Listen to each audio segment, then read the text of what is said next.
Buenos días, Egunon, good morning. Es para mí de verdad un honor asistir a este acto que se enmarca dentro de la Semana de la Ciencia. Saben y sabéis que es una iniciativa que tiene lugar cada año y que agrupa a numerosas entidades, a colectivos, asociaciones que comparten unos objetivos comunes que son acercar la ciencia a la ciudadanía en general y también promover las vocaciones científicas entre la juventud. Precisamente la Universidad Pública de Navarra es uno de los agentes fundamentales de esta Semana de la Ciencia. Y quisiera remarcar un poquito el primer objetivo, ¿no? Que es acercar la ciencia a la sociedad. La ciencia no solamente forma parte de nuestras vidas, de nuestros actos cotidianos. La ciencia hace algo más, ayuda a construir sociedades mejores. A veces ofreciendo respuestas a problemas, pero creo que la mayoría de las veces planteando incógnitas y preguntas casi siempre irreverentes. Precisamente las mujeres y los hombres que se dedican a la ciencia se preguntan en general el qué y el porqué de las cosas para llegar a un cómo que explique por qué eso ha sido así, y ese cómo probablemente nos ayuda a descubrir, a conocer y comprender el mundo mejor, ¿no? Este mundo que es complejo, es diverso y a la vez atractivo. Sin ninguna duda, el radiotelescopio de la UNA contribuye a esta misión de acercar la ciencia a la sociedad, ¿no? De hecho, en su origen, el proceso de desarrollo requirió que se reunieran y que trabajaran conjuntamente investigadores, docentes, alumnos, procedentes de diferentes disciplinas y de diferentes ámbitos para intercambiar y compartir conocimientos científicos que dieran lugar a culminar este proceso, ¿no? Desde que además este proceso está acabado, el proceso entonces llega a la sociedad, llega a todos y llega también a los centros educativos, ¿no? Sobre todo porque van a tener al acceso cercano y próximo a un radiotelescopio. Vamos a además poner un poquito de hincharnos un poco, sacar un poco de pecho en esta situación, porque creo que es el radiotelescopio más grande instalado en ninguna universidad. Por lo tanto, pues hay que sacar de verdad provecho de todo esto. La antena parabólica tiene 4,5 metros de diámetro y un peso aproximado de 150 kilos. Yo creo que durante el día de hoy y durante el periodo que se habrá a partir de ahora es una oportunidad para conocer exactamente para qué está, cómo funciona y darle una capa probablemente de popularidad a la radioastronomía, que no es una ciencia, o sea, que es una ciencia que como todas necesita una divulgación pues mayor, ¿no? Además, también el radiotelescopio contribuye con el otro objetivo de la Semana de la Ciencia, ¿no? Que es provocar, promover, incitar, renovar, reforzar las vocaciones científicas entre la juventud y precisamente entre las mujeres jóvenes, ¿no? Yo creo que las niñas y las mujeres jóvenes de hoy, las que así lo decidan, serán las científicas e investigadoras de mañana.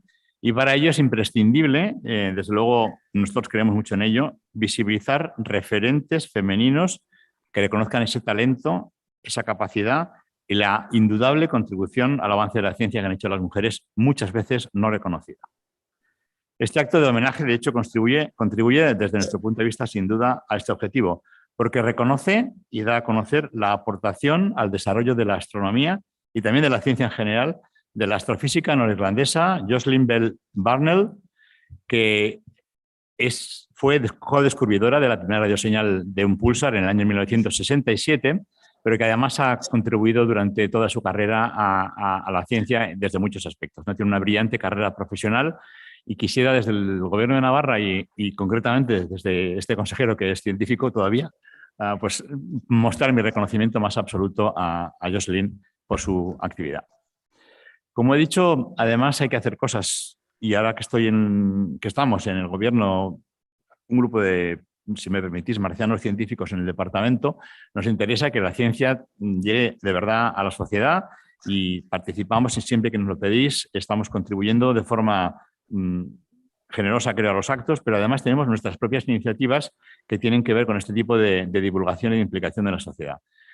Sabéis que colaboramos con la iniciativa de Planeta STEM, que se lleva a cabo en el Planetario de Pamplona, que persigue que el alumnado joven y especialmente el femenino no descarten estudiar ciencia y tecnología, ingeniería o matemáticas desde pronto, desde muy temprano en sus vidas. Entonces es importante que llegue llegar a esos periodos de edad de ESO y de primaria.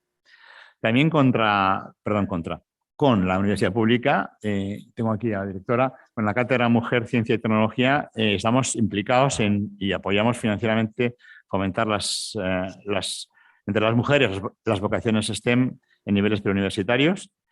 Es importante también dar un paso más, si sabéis que hemos incluido la obligatoriedad de considerar la perspectiva de género tanto en la convocatoria de proyectos científicos como en la gobernanza de todos los centros asociados al Sistema Navarro de Innovación.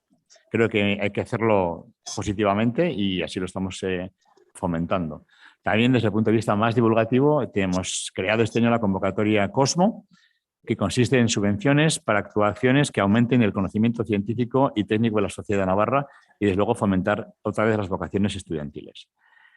Además, tenemos otras actuaciones en el ámbito de la extensión universitaria, desde la divulgación científica en general o una gira que hacemos de cine científico, Love Me Crazy, que lleva películas premiadas en ese certamen del cine científico a localidades pequeñas navarras. Queremos que la ciencia tenga que llegar a todos los territorios. Desde Pamplona es fácil acceder a estas películas, pero desde luego desde pueblos como la semana pasada pues, hemos estado en Mendavia, por ejemplo, pues nunca habían visto una cosa parecida. O sea que estamos encantados con llevar la ciencia a todos los rincones de Navarra. Voy a acabar finalizando. Quiero agradecer de verdad a la Universidad Pública de Navarra la organización de este evento, que forma parte de verdad de este camino que debemos recorrer todos para lograr el acceso y la participación plena, equitativa de niñas y mujeres a la ciencia y, por supuesto, su reconocimiento justo. Muchas gracias, Caricasco. Thank you very much.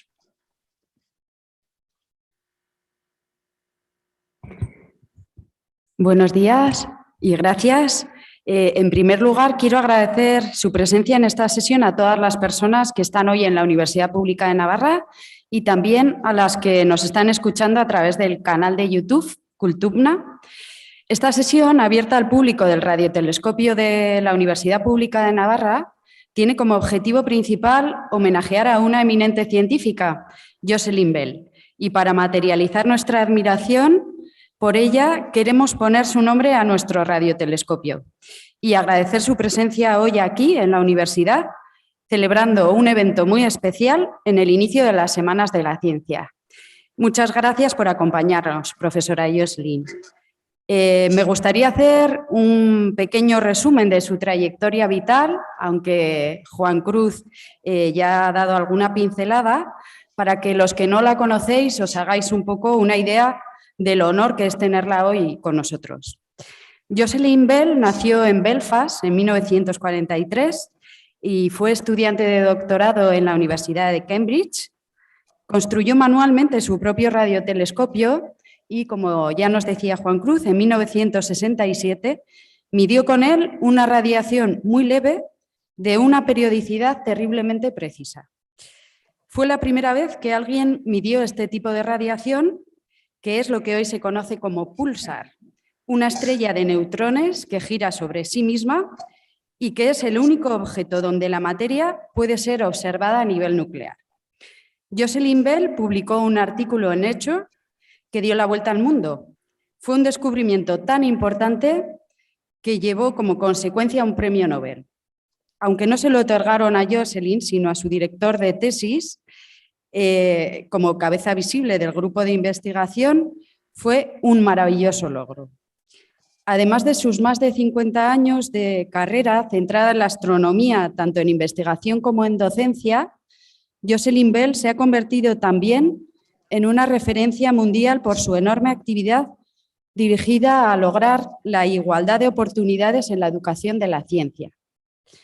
Un excepcional ejemplo de su entrega a esta causa fue su decisión en 2017 de donar de forma íntegra el premio Breakthrough de $3 millones para financiar investigación liderada por mujeres, que, como sabemos, somos un grupo minoritario en los equipos de investigación centrados en investigación científica. Por último, en 2021, la Royal Society distinguió a Jocelyn con la medalla Copley, que es el premio científico más antiguo y uno de los más importantes. Cabe destacar que Jocelyn es la segunda mujer que lo ha recibido a lo largo de la historia. Y bueno, no quiero quitar más tiempo a lo verdaderamente importante que es su conferencia. Y ahora, Jocelyn, te damos paso para que puedas hablarnos sobre una carrera en astronomía. Muchas gracias, Jocelyn, y adelante. Thank you very much. Let me get my PowerPoint up.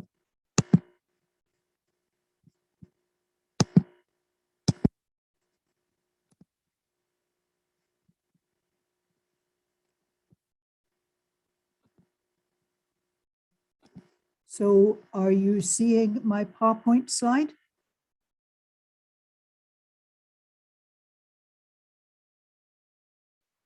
Is that slide visible? Ah, right. Okay. Let me check that I have shared screen.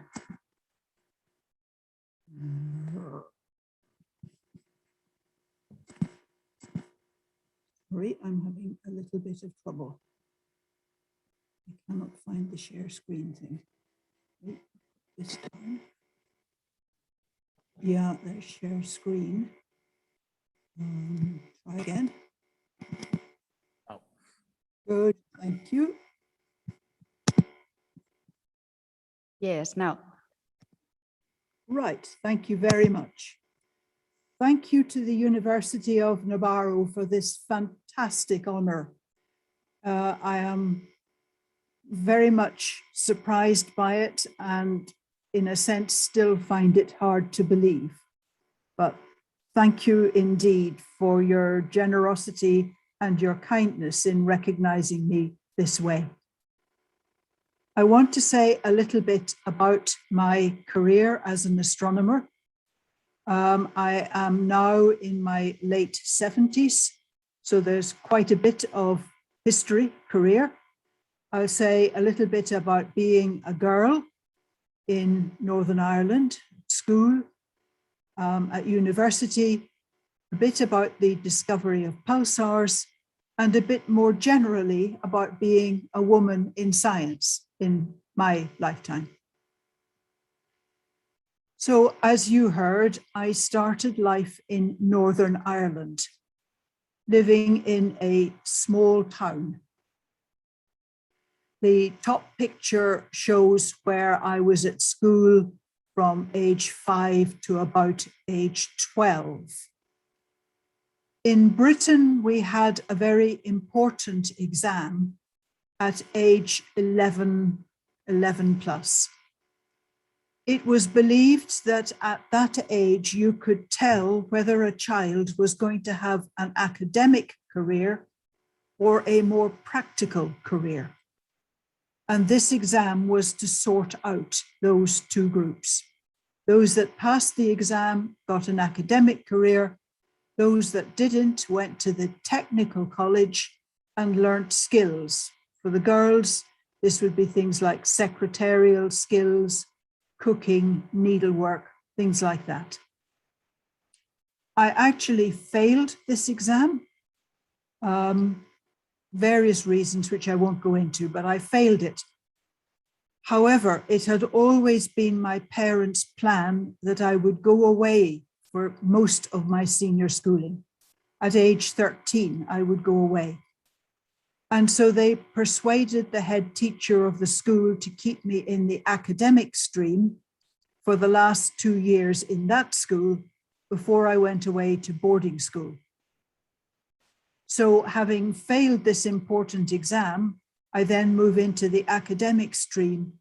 And instead of having just one teacher, you have lots of different teachers and new subjects.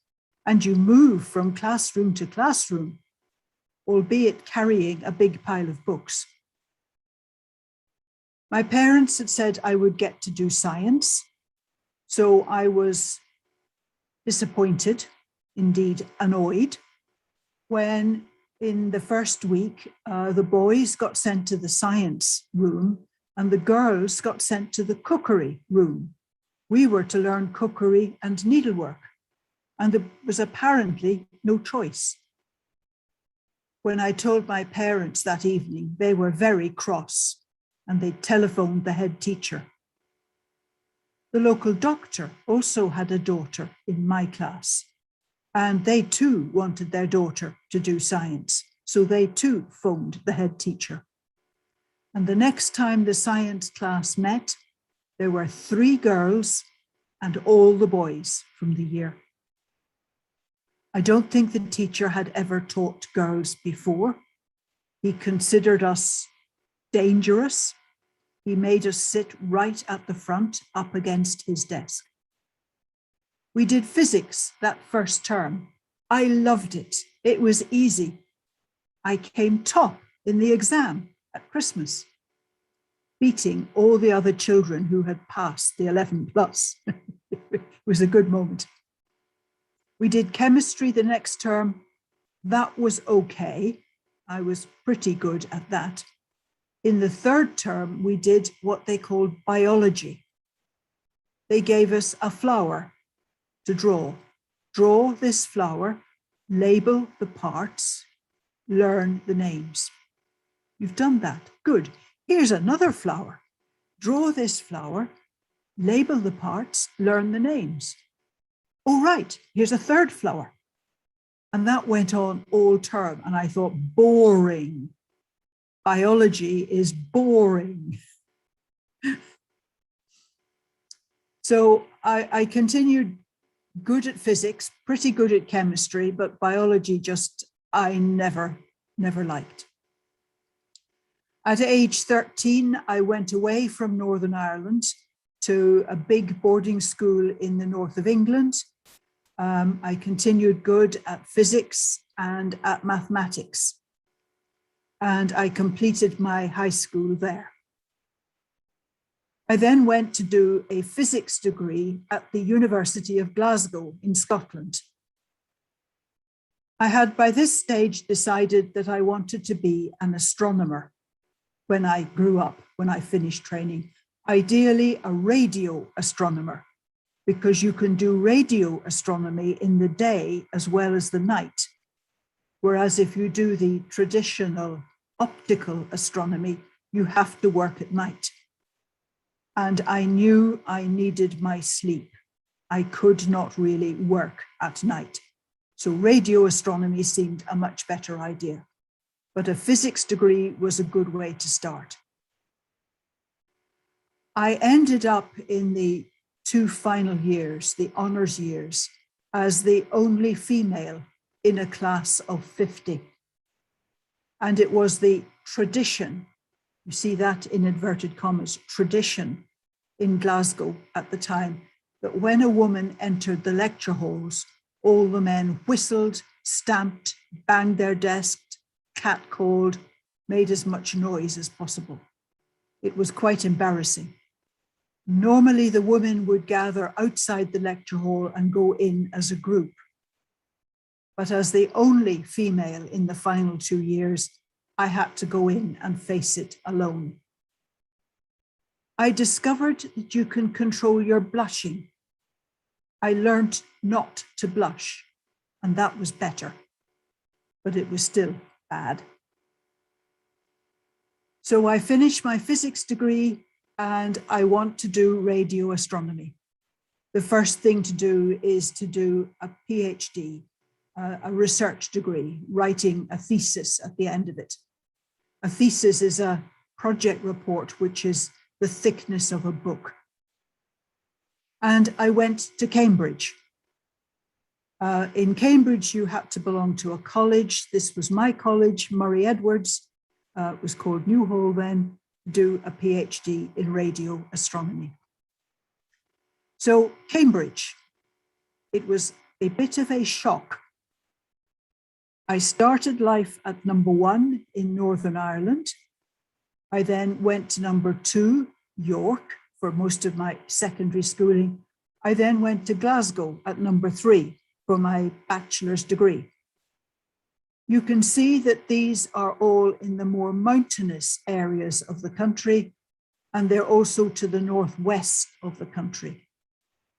Cambridge at number 4 is in the south, indeed the southeast, the affluent, expensive area of the country.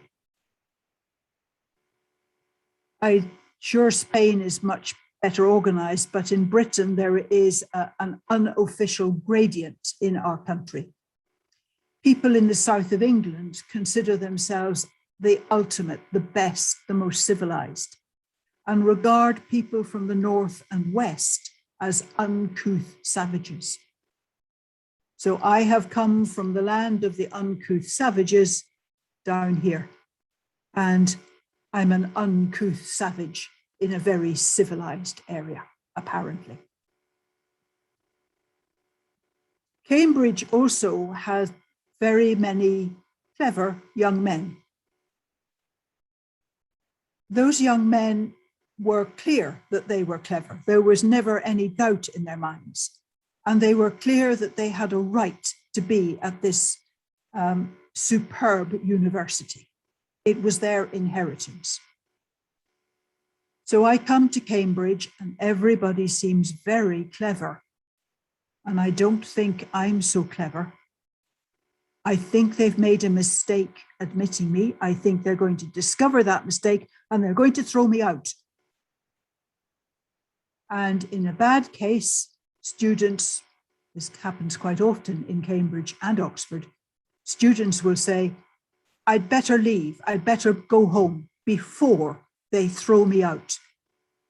And if we're not careful, they've gone away back home within the first week of their first term at this prestigious university. It's called in English imposter syndrome, and it's something that we now recognize, although back then it was not named, but I can see now that that's what I was feeling. I'll go back one step. I decided I had had a battle to get to Cambridge. I was not going to walk out. Yes, they would throw me out at some stage, but until they threw me out, I would work my very hardest so that when they threw me out, I'd know I'd done my best and I just wasn't clever enough for Cambridge. So now a little bit of science. This diagram shows what we call the electromagnetic spectrum, or more colloquially, the family of light. Here in the middle is the light. This is the bit of the spectrum that our eyes respond to.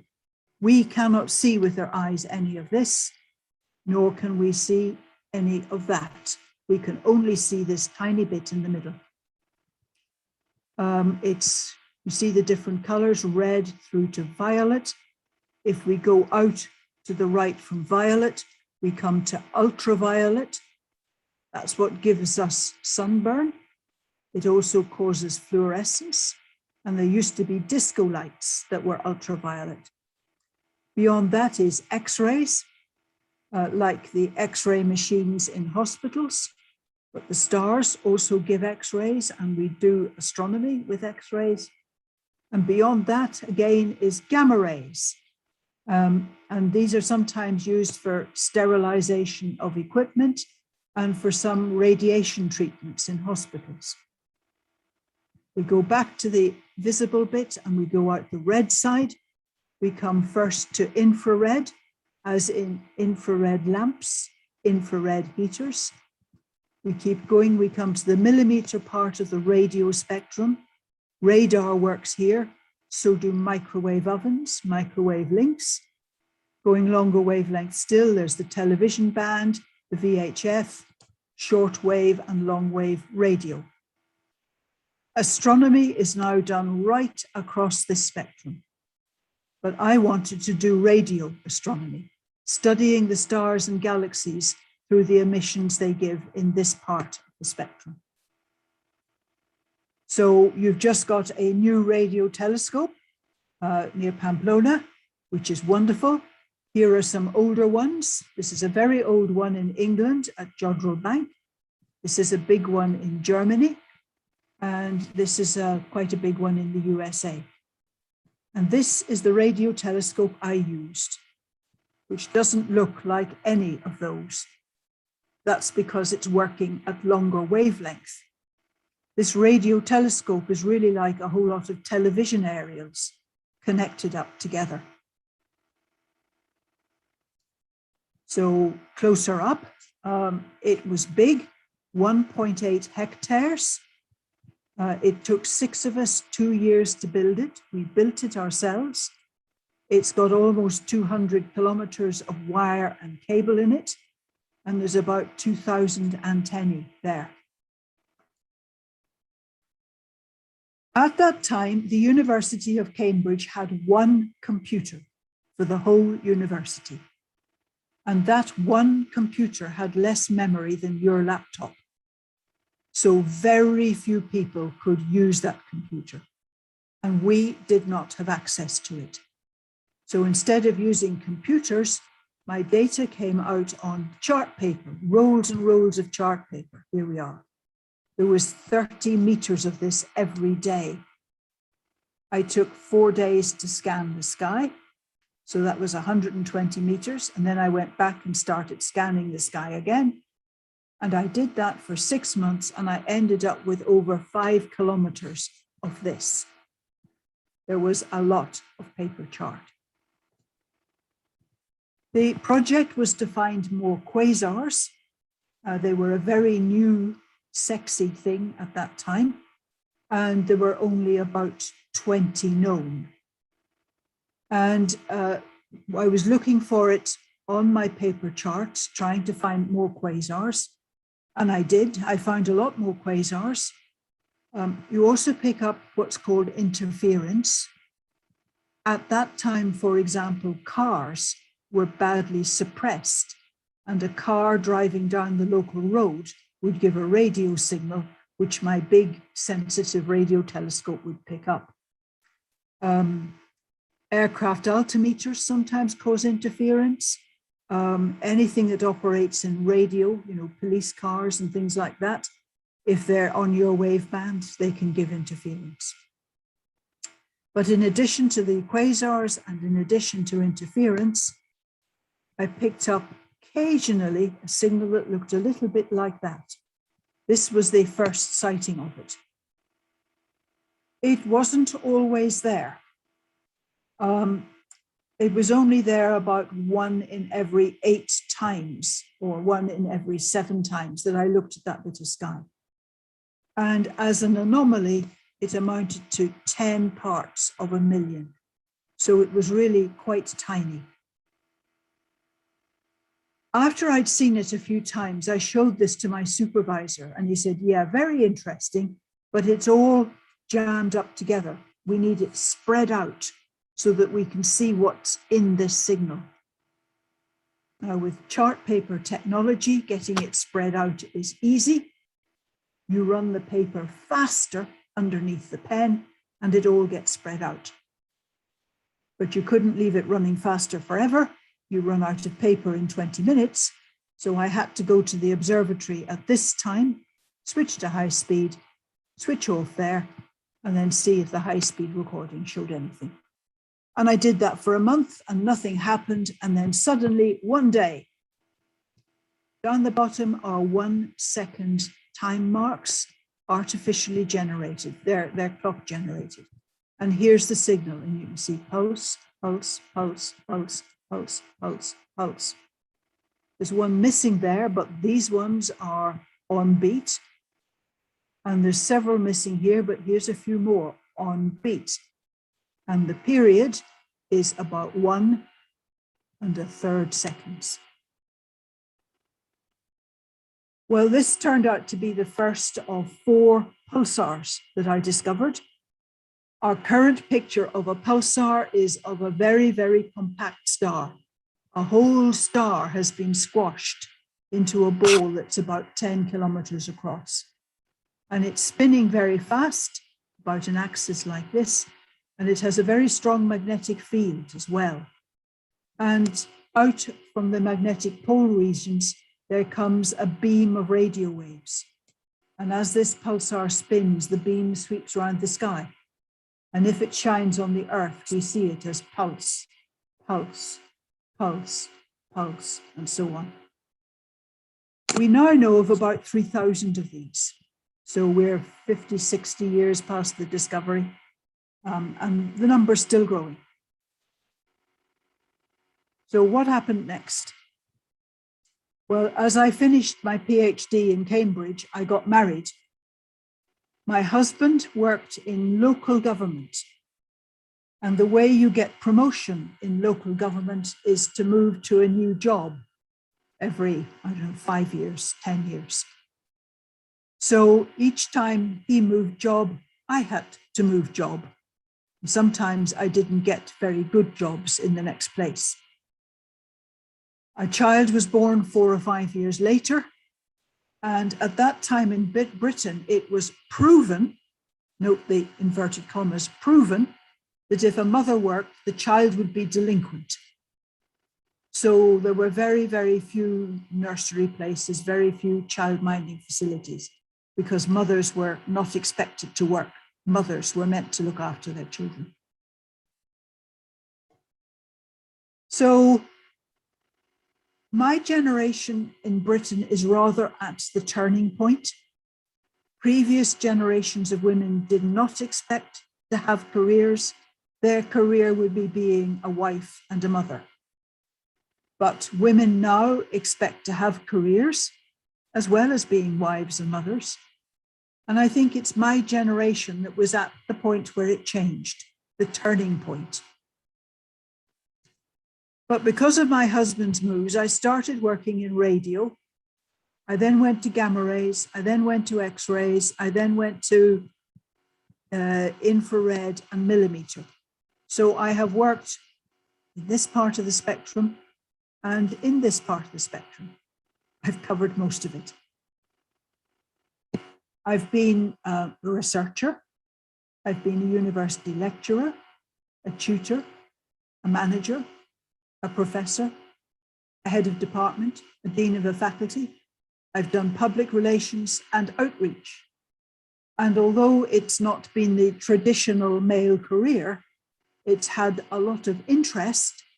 And now that I have retired, I have a position in Oxford University where I'm having huge fun and trying to keep up with astronomy right across the spectrum. There's a huge amount happening in astronomy these days. It's very exciting. But whereas a man would have a career, mine was really a string of jobs, a succession of jobs. Perhaps you have a game in Spain, which we call snakes and ladders. You have a dice, you throw the dice and it says, move 3.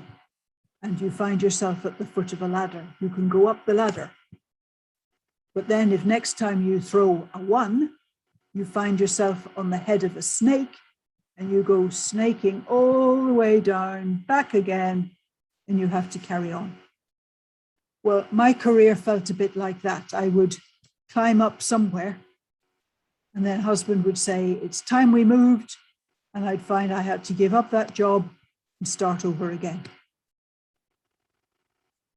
However, I have learnt what I wanted to do. That was a great help. I've learnt to be persistent. I've had to take risks with some jobs, but you can surprise yourself. I also know that one failure does not make a disaster. He started off with failure. But above all, keeping your options open is what has paid off for me. Women still don't have, I think, the same power as men. So sometimes you just have to laugh, but life can hurt. Stories are very powerful. Tell your story. And for everybody, let's have better management. Let's recognize there's a variety of people. And don't expect women to behave like men. It's affirm women as women. We badly need more scientists and engineers. We're failing to make full use of our females. We know that girls can do physics brilliantly.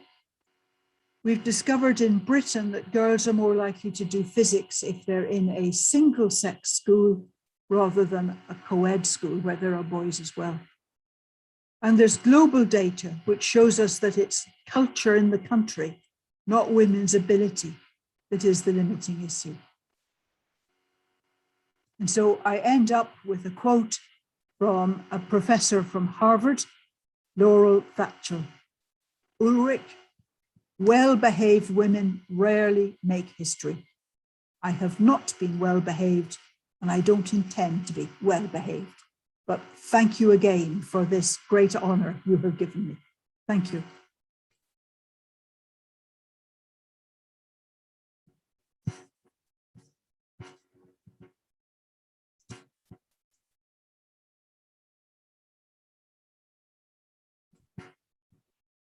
Muchas gracias, Jocelyn. Ha sido muy interesante y bueno, pues intentaremos que se vea a las mujeres que han hecho historia. Aquí desde la Cátedra Mujer, Ciencia y Tecnología de la Universidad Pública de Navarra intentamos esto. Hacemos un teatro para niños en el que damos vida a 10 científicas de la historia que desgraciadamente no son muy conocidas, pero han hecho contribuciones muy importantes y bueno, te agradecemos mucho todas tus palabras. Ahora yo creo que es el momento de que el público que está tanto presencialmente aquí como nos están viendo a través de YouTube, pues puedan preguntar algo a Jocelyn. Así que, bueno, os animo a hacer alguna pregunta. Silvia, no sé si quieres empezar. Igual voy a empezar yo haciendo una pregunta a Jocelyn. Profesora Jocelyn Bell, encantada de que estés aquí con nosotros. Muchísimas gracias. Aquí en la universidad, como profesoras de ingeniería, yo soy ingeniera de telecomunicación, mi compañera Guruche es ingeniera industrial, pues cada vez vemos que hay menos mujeres en carreras de ingeniería, en carreras científicas. Es por eso por lo que pues, la directora del área de Cultura y Divulgación Científica, Guruche, ha comentado el tema de que hacemos una obra de teatro, porque queremos cambiar esa tendencia a que haya tan pocas chicas en ciencias, en ingeniería, en física, matemáticas. Entonces, nos gustaría saber qué piensas que podría hacerse para vender mejor estas carreras de ciencias, de ingeniería, para atraer más a las chicas.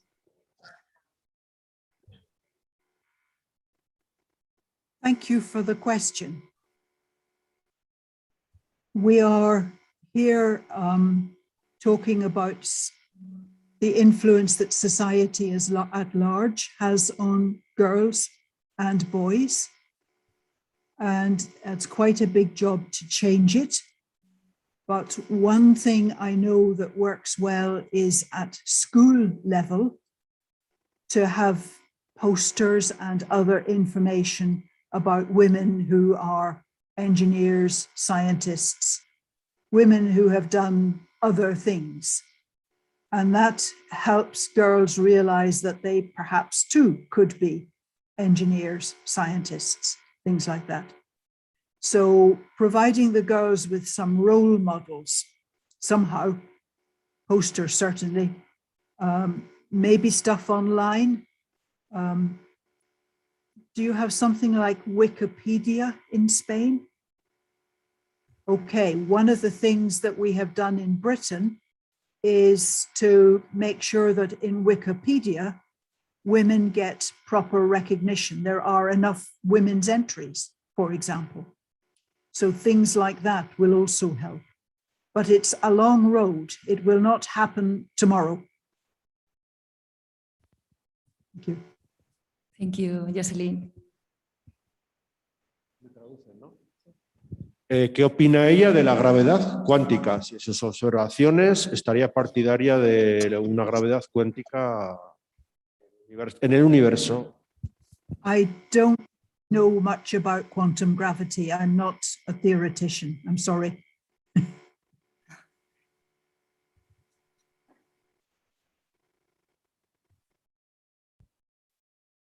Vamos a ver si hay preguntas en internet.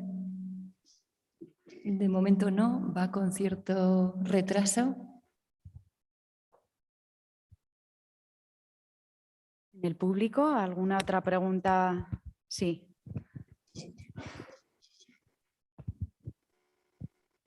He leído en la teoría de cuerdas que se necesitan como 10 o 11 dimensiones para que funcione y no entiendo muy bien por qué dicen que esas dimensiones tienen que ser de espacio y no de tiempo.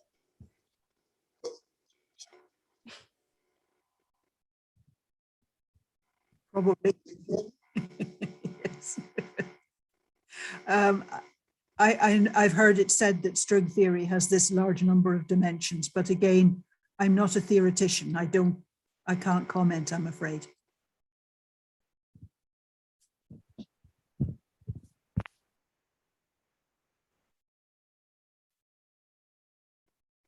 Tenemos más preguntas entre el público. Jocelyn, ahora.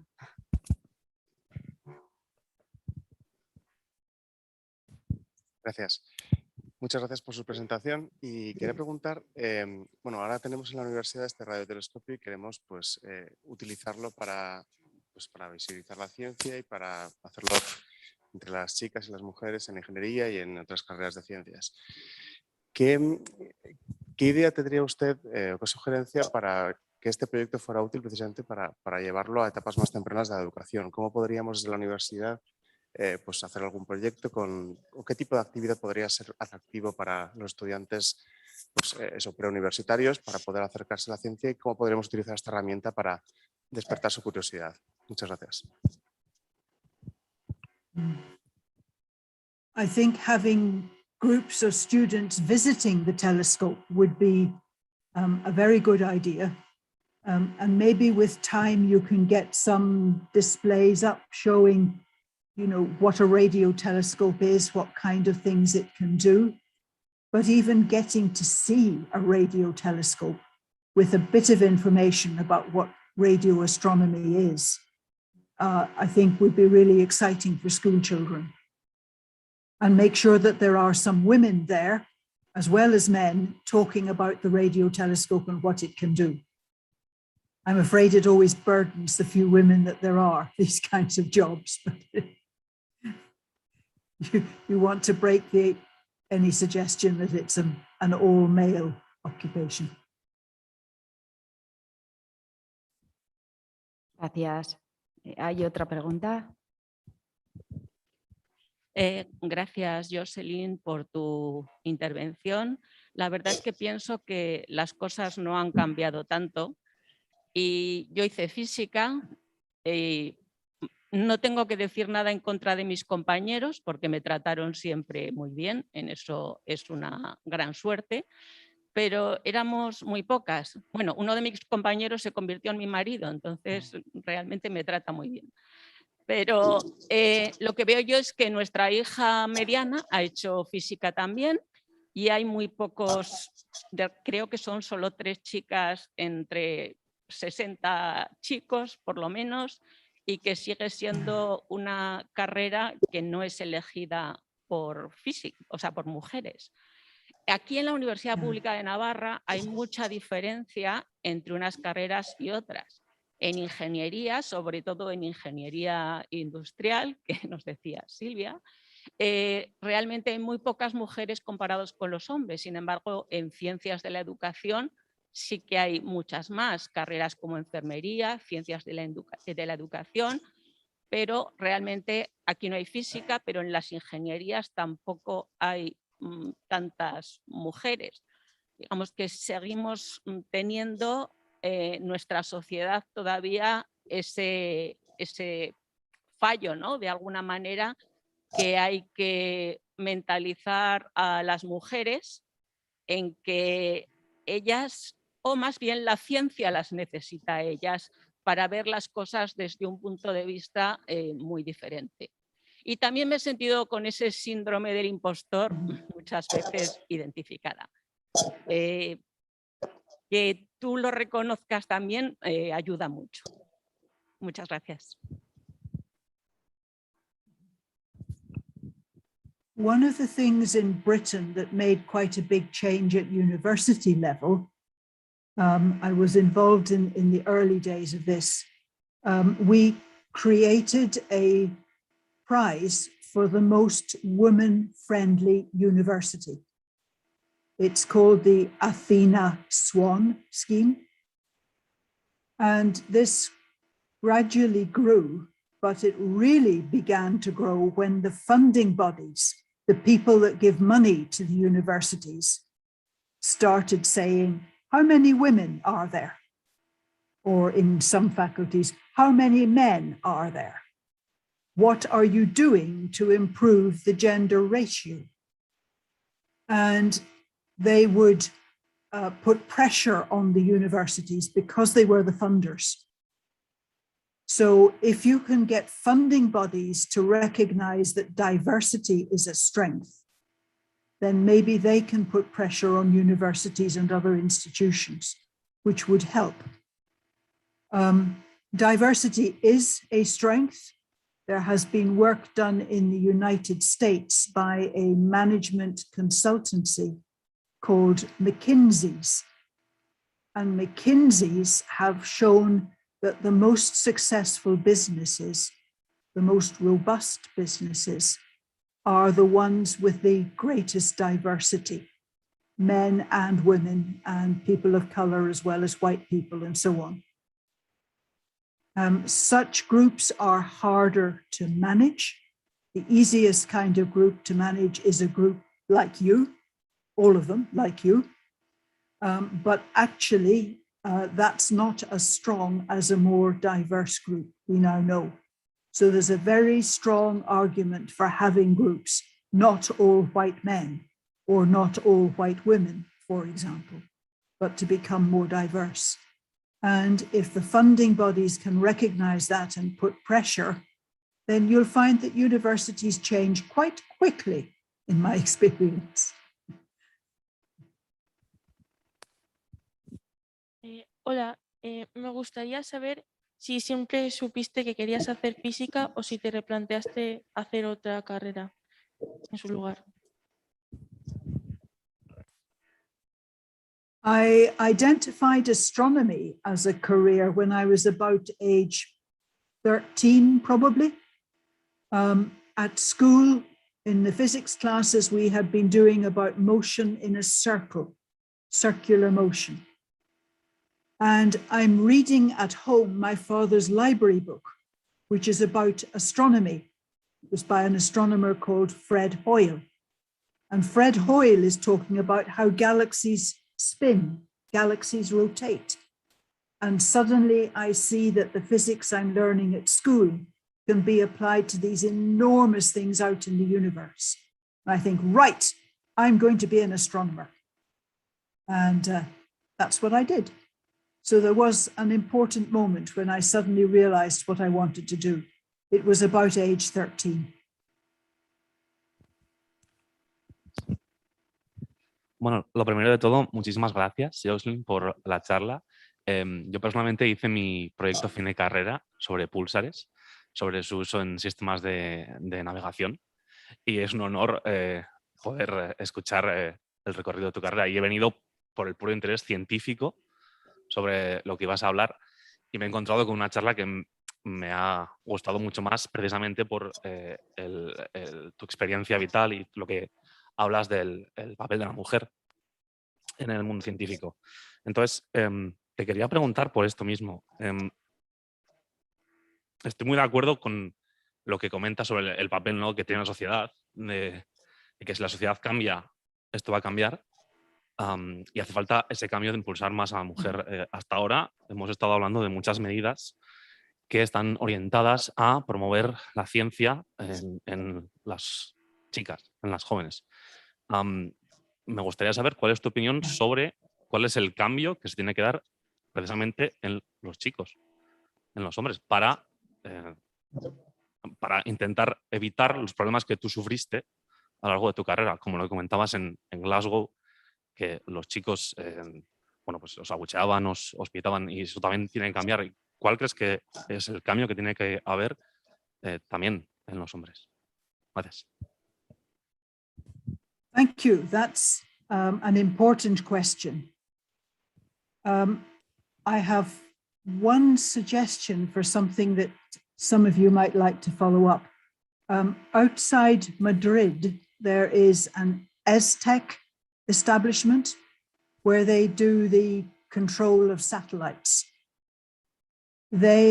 Somebody there has developed an exhibition about women in astronomy, and it features perhaps 10 women astronomers, talks about their career and what they discovered and so on. I think this exhibition would be very useful in convincing people, men and women, that women can do important research work in astronomy and help us discover things. So I would commend that exhibition to you all. Changing men's attitudes, the kind of men that I mix with, you can have a logical argument with them. You can talk about what a waste it is that women's brains, women's talents are not being fully used. For less educated men, I'm not sure how you do it, to be honest. That's a much harder one. I see some nods. Sí, buenos días. Yo he sido maestro de primera enseñanza y en lo que hemos hablado de la mujer en el mundo de la ciencia, tengo la experiencia de un amigo que era director de un instituto en una pequeña provincia de Soria, en Soria, y recomendó a su hija, cuando ella quiso hacer física, que no hiciera física. Hace de esto unos 35 años. Yo creo que la influencia de la familia, de los padres, de la madre, en los hijos y hijas, cuando pensemos que nuestras hijas tienen los mismos valores, las mismas inquietudes y el mismo conocimiento o mayor, en algunos casos, que los chicos, y cuando nos demos cuenta, y lo digo por mi profesión de maestro, que sobre todo hay una edad en la mujer, que yo reconozco que lo veía en general, que nos pasaban por la derecha, en la edad de los 12, 13, 14 años. Yo creo que cuando los padres, a nuestra hija cuando quiera elegir, yo estaría encantado que lo hiciera, física, química, astronomía, ingenierías técnicas, en vez de decirle, bueno, mira, tú mejor una que haga psicología, ¿qué tal? Porque luego te vas a casar, luego vas a tener hijos. Si apoyásemos dentro de la familia creo que tiene bastante más influencia que los institutos y todo eso, sobre todo en una España que casi todos los hijos, o en una gran mayoría, elegimos las profesiones que han tenido nuestros padres, nuestros abuelos. Si el padre era abogado, el hijo es abogado, y las hijas las íbamos dejando para que cuidaran de nosotros en algunas ocasiones, y en carreras técnicas y científicas era más problemático. Y yo lo he visto en mi familia, en familia de los que me rodean. Sobre todo el papel de la familia al valorar a la hija exactamente como el hijo. Y si tiene más facultades, reconocérselas y que no estudie primero el hijo, como era aquí, y luego las hijas. Gracias.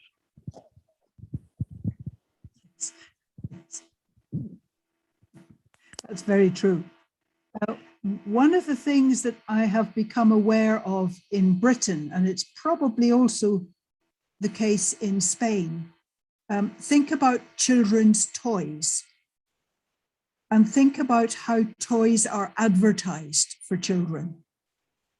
The girls' toys are pretty things, pink things. Do you have pink princess dresses in Spain, for instance? A lot of the toys for girls are marketed to girls as being to make you pretty, to make you attractive and happy, but also to make you quite passive. Whereas the toys marketed for boys are to encourage leadership and to develop your skills. Sometimes they go too far, I think, and they almost get too military, too much fighting. But the way in Britain toys for girls and boys are advertised are very, very, very different. I've no idea what it's like in Spain, but there is a campaign in Britain called Let Toys Be Toys, and to try and stop this rather strict gendering division of toys into boys' toys and girls' toys, because that's kind of embedding the different attitudes towards girls and boys, and that will affect how they think about their futures and their careers. Gracias, Jocelyn. Como antes le he preguntado algo y me ha dicho... ¿Está la mujer esta? Ah, como antes me ha dicho usted que de física teórica pues que no contestaba, ahora le pregunto sobre lo que usted sabe. Usted me imagino que captó la señal del púlsar en el año aquel porque emitió por medio de una onda desde allá hasta su radiotelescopio. Entonces, quería preguntarle si usted observa que entre diferentes púlsares, estrellas, etcétera, universo, hay interferencias o entre ondas cuando ellos las emiten. Usted sabe, y luego le comento que si aquí la energía está cuantizada del Sol a las estrellas, me imagino que el universo también.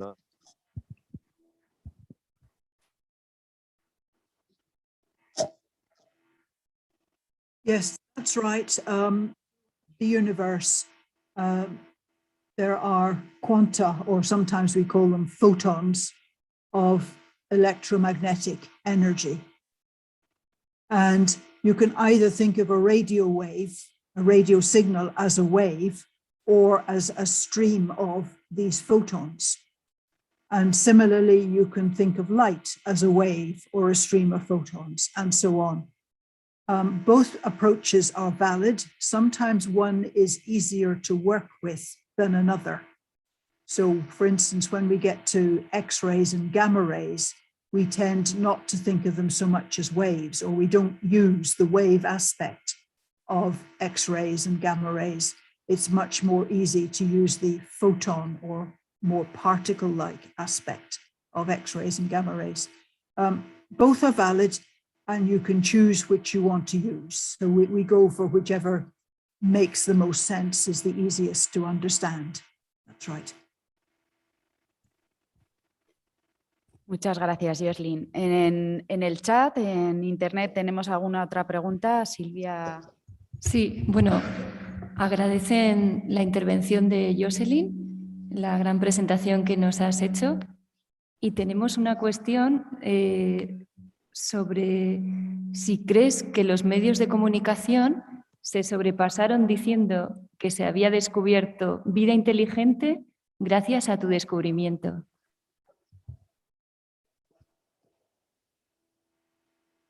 Yeah, media have been a problem for me, particularly around the time of the discovery of pulsars. They did ask, did we think we had discovered intelligent life? But by that stage, we had discovered 4 pulsars in different parts of the sky, and it's very unlikely there are 4 lots of intelligent life, 4 lots of little green men, all choosing to signal to planet Earth using a very similar technique. This really has to be some new kind of astrophysical phenomenon. Yeah. The press were also a trouble to me. They would interview my thesis advisor, Tony, and I together. They would ask Tony about the astrophysical significance of the discovery. And then they would turn to me for what they called the human interest. How old was I? How tall was I? What were my bust, waist, and hip measurements? How many boyfriends did I have? And the photographers would ask me to undo some more buttons on my blouse. It was very, very sexist. Gracias por la respuesta. Simplemente un apunte del tema anterior que nos estabas comentando acerca de los juguetes. Nos has preguntado un poco que no sabía si en España era igual que en Reino Unido. Desde luego sí, ocurre lo mismo. Aquí los juguetes para los niños están también muy sesgados en género. Los juguetes de las niñas son muy, como decías, para verte muy guapa, disfraces de princesa para cuidados, muñecas, y los que están dirigidos a niños, pues bueno, son mucho más interesantes, ¿no? De construcción, robots, bueno, pues la verdad que esa iniciativa que has dicho, Let Toys Be Toys, parece muy interesante. No creo que aquí haya alguna iniciativa similar, puede que me equivoque, pero bueno, es una iniciativa muy interesante. Sí que hay estudios, además, como comentabas, que desde muy pequeños, muy pequeñas, con 6 años ya empiezan a tener una idea de qué temas descartar o de que las chicas se creen menos inteligentes. Entonces, bueno, es muy importante cambiar esto y mucho desde la familia, como decía la persona que te ha preguntado, es muy importante, aunque es muy difícil llegar a los padres, madres, abuelos, en fin. Intentaremos entre todos que haya ese cambio. Y creo que hay otra pregunta más en el chat que Silvia va a leerte y bueno, pues yo creo que ya es la penúltima, Sí. Se nos va acabando el tiempo, así que bueno, Sí. vamos a escucharla. Preguntan sobre la relación entre el estudio del universo y creer en Dios. Right, this is a big question, and since we're running out of time, I can only treat it fairly quickly. I am a churchgoer. I belong to a denomination called Quakers, or Religious Society of Friends. It does have equality of the sexes, which I'm glad about. It also is good for a scientist because it does not tell you what you must believe. It tells you to work it out for yourself, what you believe. It is up to you to come up with an understanding about God and the universe and science and how they all fit together. I don't think there are many Quakers in Spain, I'm afraid, so I can't refer you to, a group that you could talk with. But around the world, there are many. There are many in South America, Spanish-speaking Quakers.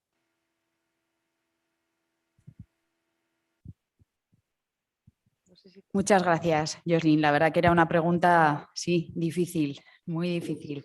La última, hay una pregunta más y con esta acabamos el turno de preguntas. Adelante. Vale, muchas gracias. Te quería hacer una pregunta un poco más técnica relacionada con los púlsares. Te quería preguntar por la aplicación de los púlsares para la navegación en el espacio. Hay una serie de investigaciones más o menos recientes que proponen utilizar los púlsares, ya que tienen una periodicidad muy estable, utilizarlos como balizas para triangularte en el espacio, igual que lo usamos con un GPS hoy en día en la Tierra, pero claro, no podemos lanzar satélites artificiales en el espacio y se ha propuesto utilizar estos púlsares como balizas para triangularte en el espacio y así desarrollar una especie de mapa, ¿no? Un GPS fuera de la Tierra. ¿Cuál es tu opinión sobre esto? ¿Lo ves útil o lo ves un poco una locura o demasiada ciencia ficción? Gracias. No, I think this could well work. The technology will have to improve a bit. But yes, when we travel through the galaxy in spaceships, if we have a good radio telescope, we can point the radio telescope around and say, there's that pulsar, and there's that other pulsar, and there's another one down there. So we can get our position in the galaxy by locating these 3 pulsars. It's exactly the same way as ships find their position using lighthouses and beacons. The main complication at the moment is you'd need a big radio telescope. And it could be difficult to launch a satellite with a big radio telescope attached. But as the technology gets better and we can use smaller area telescopes, I think this will undoubtedly happen, yes.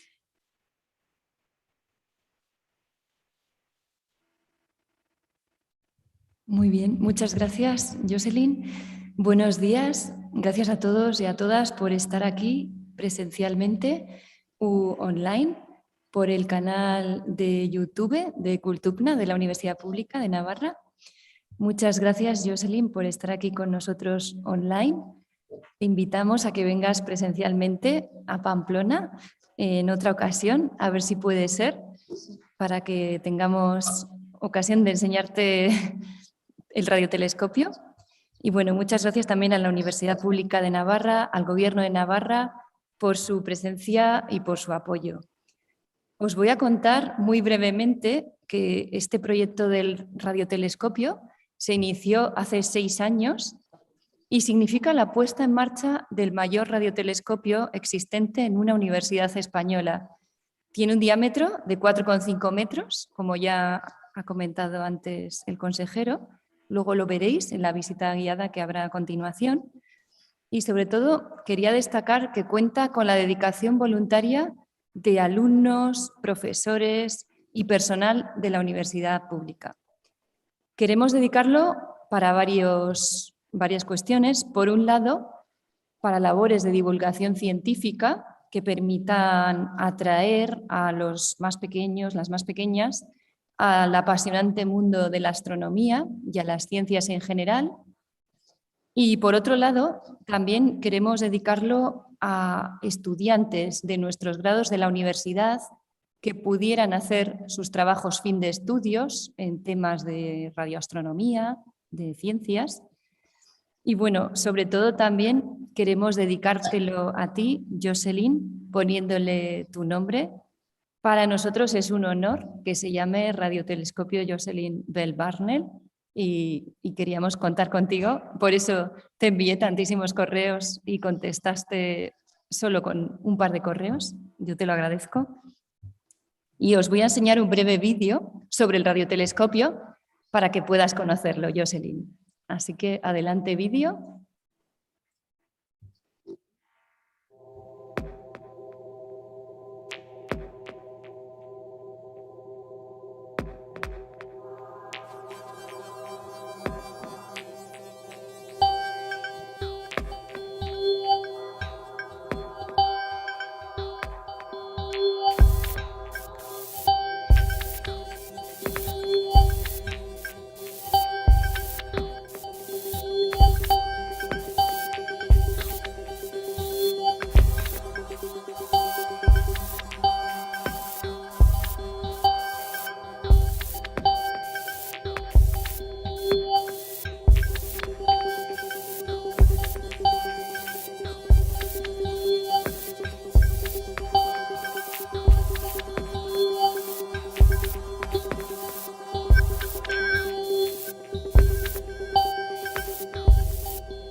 Ahí ves un poquito cómo es, que te lo queríamos enseñar ya que no lo puedes ver presencialmente. A continuación, también voy a mostrar un vídeo que ha preparado el vicerrector de investigación de la Universidad Pública de Navarra, Patxi Arregui, que no ha podido estar hoy aquí, pero ha preparado un vídeo.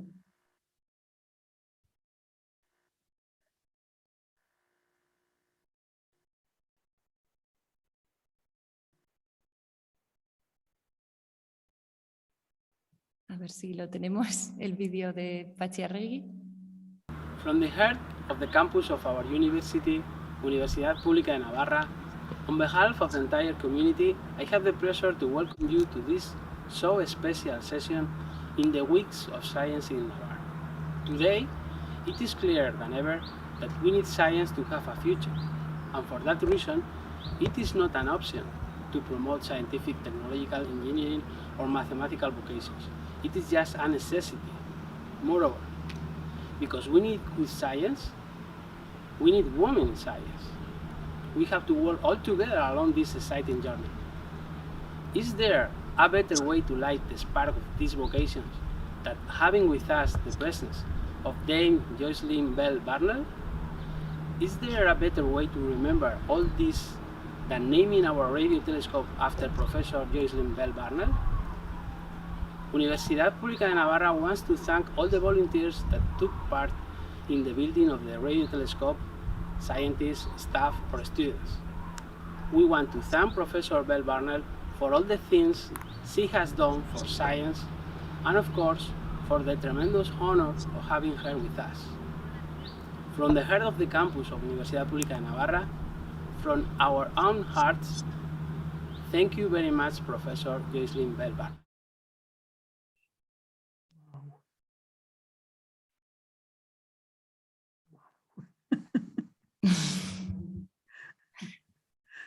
Bueno, pues eso ha sido todo. Muchísimas gracias de nuevo, profesora Jocelyn Bell Burnell, por haber estado con nosotros. Universidad Pública de Navarra, somos pequeñitos en Pamplona, pero de verdad nos encantaría que en algún momento pudieses venir a visitarnos y compartir un momento muy agradable como ha sido esta charla, que ha sido muy inspiradora y muy bonita. Muchísimas gracias. Thank you very much.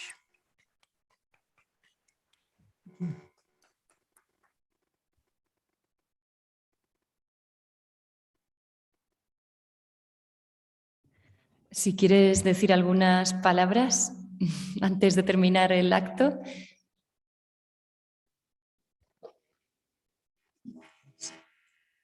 Thank you very much. Thank you to the university. Thank you to the astronomers in particular for naming this radio telescope after me. When we launch a ship, we break a bottle of champagne on the bow. I'm not quite sure how you would do it with a radio telescope, but may I wish you good observing and interference-free observing. I hope you all enjoy it very much as well. I think it's fantastic. Thank you so very much indeed. And thank you for enabling me to be part of this today. Thank you.